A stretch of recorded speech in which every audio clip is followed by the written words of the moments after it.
Welcome back to Crazy Dave's Crew. I'm Laura and you're watching Thursday Threads. So still thinking about Thanksgiving and thinking about autumn and fall and harvesting and getting ready, for the holidays, getting ready for that cold weather. I want to show you a canning jar. So let's get to canning.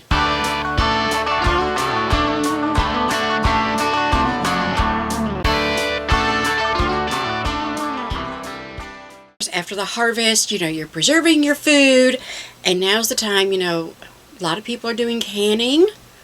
Well, let's do our version of canning, shall we? Let's work on some canning jars. There are so many ways of doing these. It's just not even funny. I'm starting out with 5.5-inch blocks, and I've got some watermelon with the seeds, because I did make watermelon jelly earlier this year, and it was really good. I had a lot of fun with that. And I've got some greens and watermelon. I'd wanted to try watermelon rind pickles. I've never had those before. So I went through and I purchased some. I had some. And then I went and I just purchased a 1/4 yard of a variety of different foodie items. And then I found some just plain colors that I thought were pretty. Orange, yellow, got a purple, bright pink. Because of course, I'm thinking of honey and anything like that. Just anything where it's jellies or it's the preserves. And of course, you don't have to use the food fabric. Those not the specialty novelty. I had a number of them anyway, and I just went and figured I'd flesh it out a little bit, get some more. So I've got an apple one done. I think it turned out really well. And a cherry. And then for those plain colors,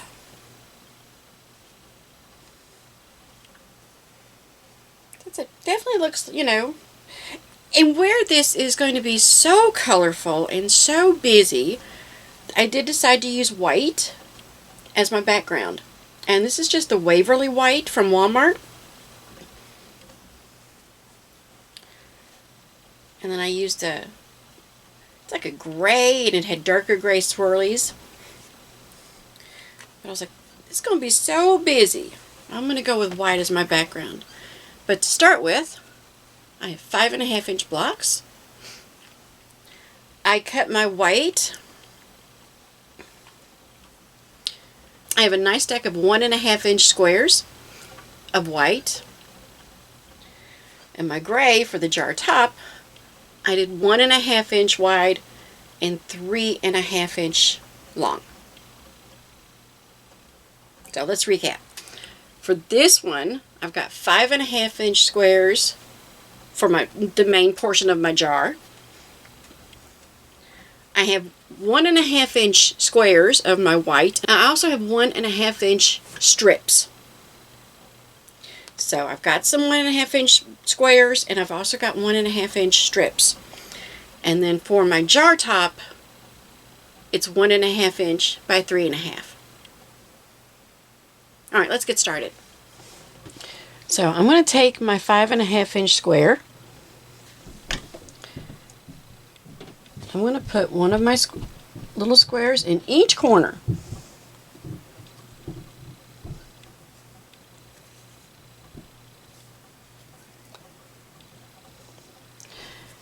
And I believe, starting out like this would be called the snowball block, I think.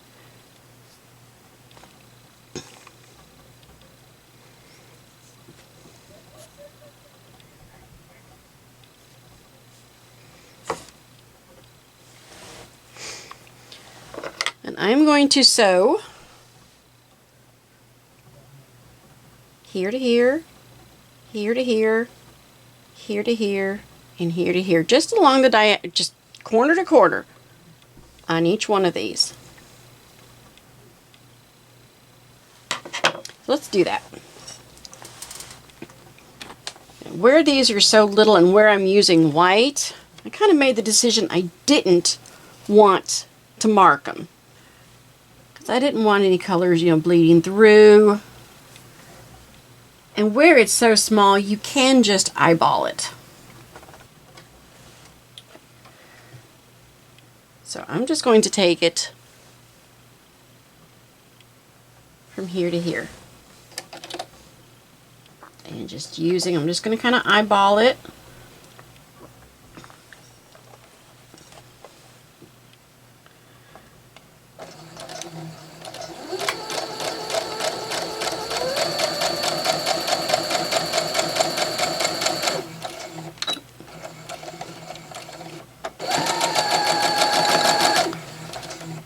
Of course, I'm probably going to do another one.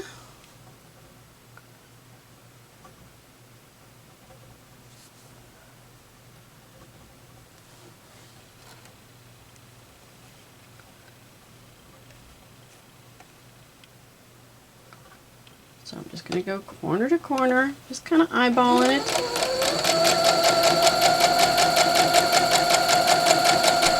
Ta-da!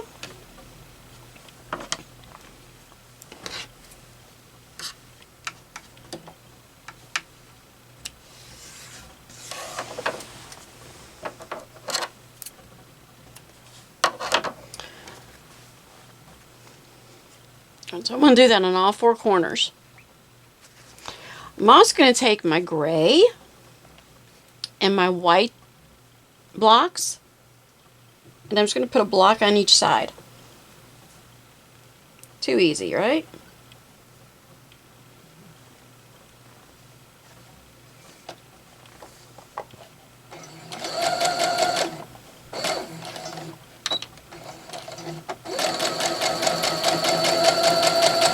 And sometimes I forget to do that little, extra tack. But I do like to. So let's take a look at what we've got.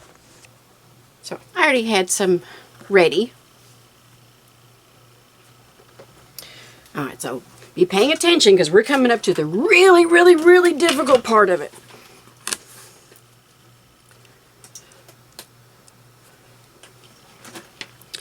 I'm going to do my 1/4 inch line on that seam,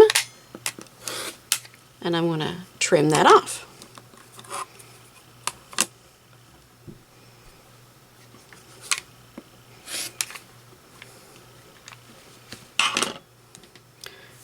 I'm going to spin my handy dandy rotating mat. Is that not the most awesome thing? I love that.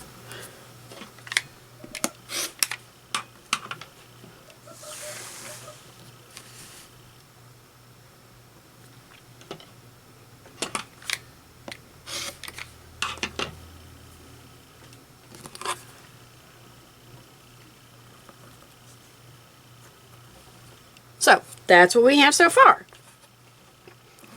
Now I'm going to press them down, pressing to the dark side. So let's do that. All right. So far so good. Now for our jar lid. So I've got my 3.5 by 1.5 inch gray and my 1.5 inch blocks for the white. And I want to,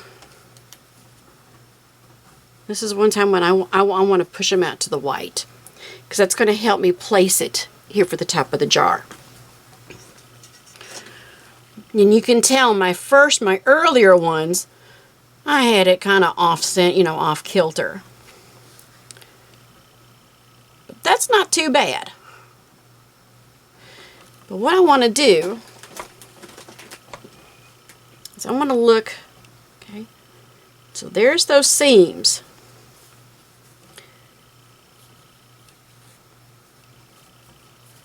And then here's my gray seams. So I'm kind of wanting to measure it up and see where we stand. And this time I am going to pin it. But you can tell here where you're at.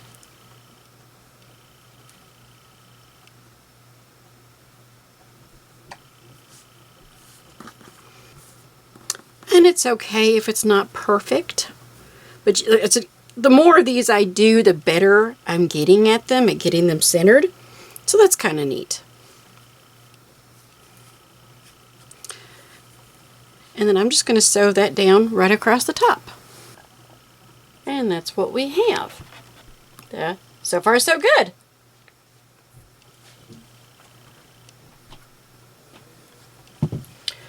I'm going to sew another white strip to here.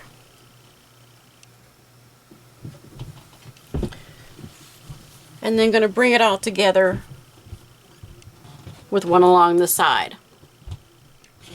And that's going to be my block. And there we go. And if we measure, so at this point we are at, this is a 5.5 inch wide block so far. After we put on our top and then our side, we're going to be a little different. So let's take a look. So I've added a 1.5 inch strip to the top and to the side. So now it's right about 7.5 inches tall and 6.5 inches wide.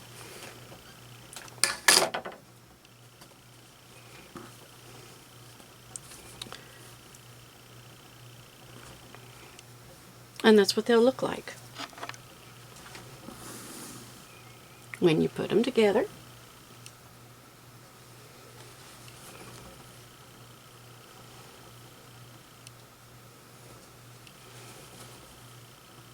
Ta-da!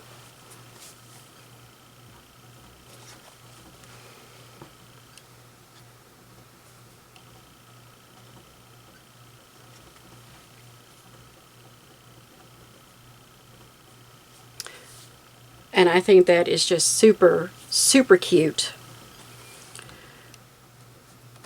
Great table runner for the holidays. Nice little quilt to cuddle up.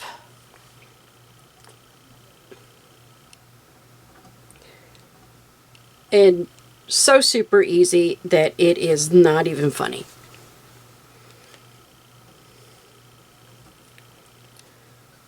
They go quickly, they're fun, they're simple. You're using 1.5 inch strips of white and gray, and you're using 5.5 inch blocks for the center. So if you find some fruit and vegetable charm packs, 5.5 inch squares, you're good to go. Well, I hope you've enjoyed this super quick, super easy tutorial. Talk about a scrap buster too. And as far as your background, you can make it cream, you could bake it brown. It's all up to you. That's the beauty. You could make this a great polka dot or maybe some little chevrons. And if you don't have all the wild and crazy fabric, put in some plain, some tonals. It doesn't matter. It's all up to you. It's your quilt. You make it yours. This has been super easy, super fun, and super quick, especially if you use the assembly line method. But I'm pretty excited about these. This was new to me. If you want to make them bigger, if you want to change the sizing, just don't cut these. Like your jar lids, don't cut them at 3.5. Measure how big your jar opening is and make it just a smidgen bigger. Okay? So like if your jar opening is 3.5 inches, I'd make my jar top to be 4 inches long. You can change the sizing. As for me, I used 5.5 inch blocks for my jar, 1.5 inch squares for my corners, and to connect to my jar lid, a 1.5 by 3.5 inch jar lid, and then 1.5 inch strips, the width 5.5 inches this way, and then a strip 7.5 inches this way. Square them up, trim off the edges, put them together. Just easy breezy. Well, I hope you've enjoyed it. I hope you're inspired. And we'd love to see pictures. So please look for us on Facebook at Crazy Dave's Crew and at Sewing and Crocheting for Beginners. We'd love to see your pictures. Like, subscribe. Have you made one of these? Let me know. What was your sizes? I'd love to know. Like I said, there are so many different ways to do these. They could be bug jars. You could make them I Spy. So what we're looking at, though, is having your jars be wild, crazy, busy. So I definitely think you need to have a calmer background. But they're fun. They're cute. They're fun. They're easy. What more can you ask for? So I said, like, subscribe. Tell me in the comments if you've made these before and what was your sizing. Kind of let everyone who's watching know that they can do it. Be sure to inspire each other. And I hope you're having a wonderful, wonderful day, wonderful week. I look forward to seeing you again right here on Crazy Dave's Crew. Thanks for watching.